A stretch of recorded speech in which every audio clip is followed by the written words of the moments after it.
Inacreditavelmente, eu cheguei a 180 mil seguidores. A mim me surpreende sempre a rapidez com que aumenta o número dos meus seguidores, conhecendo eu todas as minhas limitações, um advogado e um professor universitário com todas as limitações físicas, andando com andador, um saindo de São Paulo prisioneiro da cidade, pelas minhas próprias dificuldades de movimentação e ainda o cérebro, a cabeça funcionando um pouco, mas mesmo assim conhecendo todas as limitações. Tendo 180 mil seguidores, a mim me alegra muito. Por outro lado, fico espantado que isso aconteça. E, por fim, como eu quero a cada um, eu sempre, diariamente, para todos os seguidores, eles têm minha oração, já que há mais de 50 anos vou à missa todo dia, uma forma de dar a Deus meia hora e receber de Deus 23 horas e meia para que eu possa usufruir o dia. Nenhum banco dá juros com esta magnanimidade que eu recebo de Deus. Mas nesse momento eu estou oferecendo também aos meus seguidores as minhas orações. Mas o que eu também queria dizer, e acho isso importante, eu tenho procurado, depois das eleições,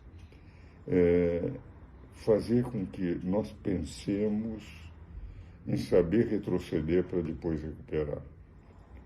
Eu entendo que houve nas eleições uma censura, o que a Constituição não permite, os artigos 220 para o primeiro, para o segundo, o artigo 5º, inciso 4. E esta censura, evidente, prejudicou o presidente Bolsonaro. Por outro lado, foi o Supremo que resgatou a figura do presidente Lula. Então, a forma como o Poder Judiciário enfrentou, isto é, com uma preferência efetiva em relação ao candidato Lula e com uma antipatia que também existia da parte do presidente Lula, do presidente Bolsonaro, melhor dizendo, em relação ao Poder Judiciário, a meu ver, foi um elemento também determinante no resultado das eleições. Mas a verdade é que o povo, tendo conhecimento de tudo o que aconteceu com o presidente Lula, tendo conhecimento dessa atuação da Suprema Corte, tendo conhecimento, inclusive, das posições do presidente Bolsonaro, o presidente Lula ganhou as eleições. O eleitor, que é o poder soberano, o povo elegeu uma diferença mínima de 2 milhões e 125 milhões de eleitores, o presidente Lula. Como é que eu vejo, o que eu gostaria que o presidente Bolsonaro fizesse? Ele sai como um líder fortalecido. Perdeu as eleições, mas teve 58 milhões de eleitores a seu favor. Ele fez um governo bom, mostrando que teve a pandemia, a guerra da Rússia contra a Ucrânia, e a economia cresceu e a inflação caiu abaixo dos Estados Unidos. O desemprego caiu, a economia, o PIB subiu, num momento em que o mundo inteiro estava em crise. Nunca se ouviu, se imaginou que o Brasil pudesse ter uma inflação menor do que da Inglaterra, do que dos Estados Unidos, que muitos países europeus. O que vale dizer, foi um governo que 58 milhões de eleitores acharam que era um governo, considerando todos os fatores negativos, positivo.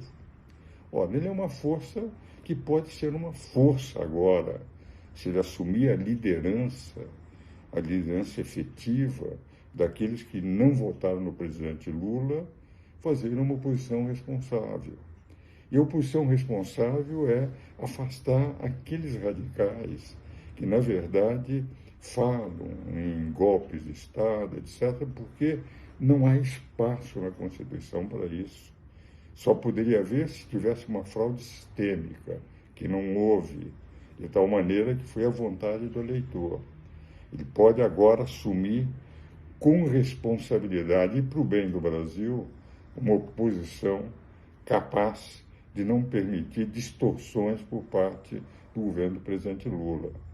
E tenho a impressão que, pela indicação do ex-governador Geraldo Alckmin e do próprio Mercadante, com quem eu debati durante 10 anos na televisão, no programa Gazeta ao Meio-Dia, e que, enfim, dentro da equipe, um dos moderados da equipe do PT, o fato de terem sido indicados para o governo de transição já demonstra também que sabem perfeitamente que com esta oposição os radicais da esquerda também não devem prevalecer.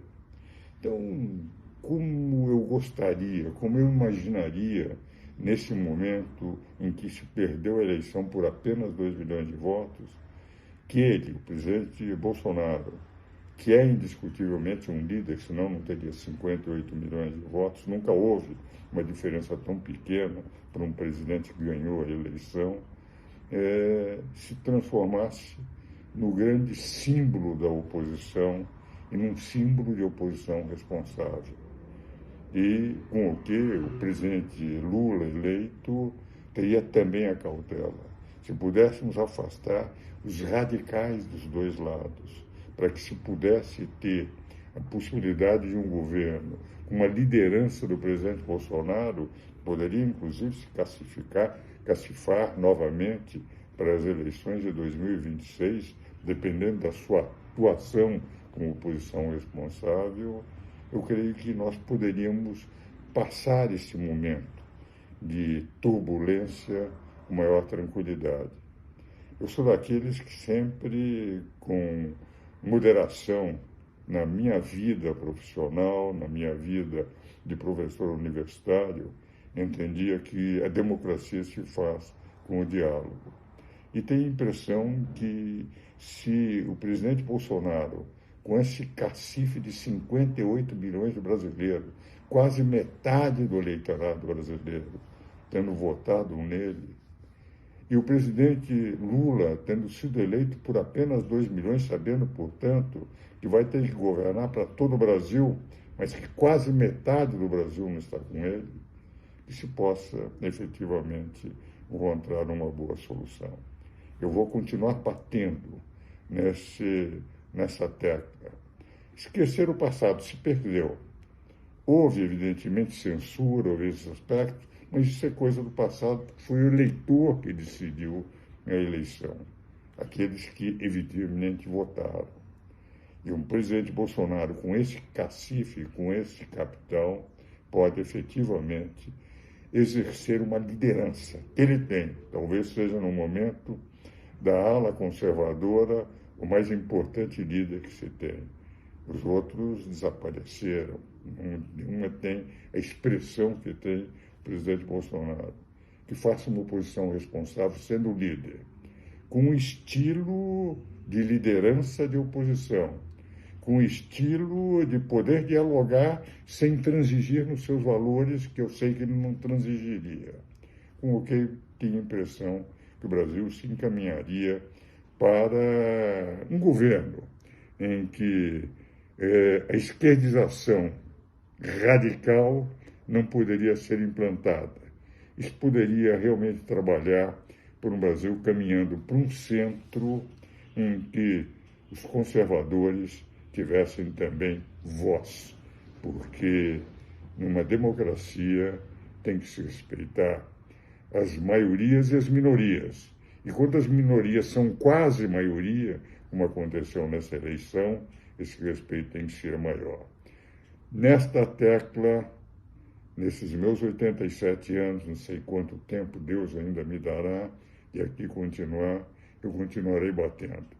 Porque sempre acreditei na democracia desde os bancos acadêmicos. E é nesta linha que eu procuro fazer com que o presidente Bolsonaro não desista da sua luta, mas que lute agora como oposição com a força de 58 milhões de brasileiros. Aos meus seguidores, era a mensagem que eu queria dar ao agradecer de coração ter tantos amigos, porque cada seguidor é um meu amigo nesse Brasil.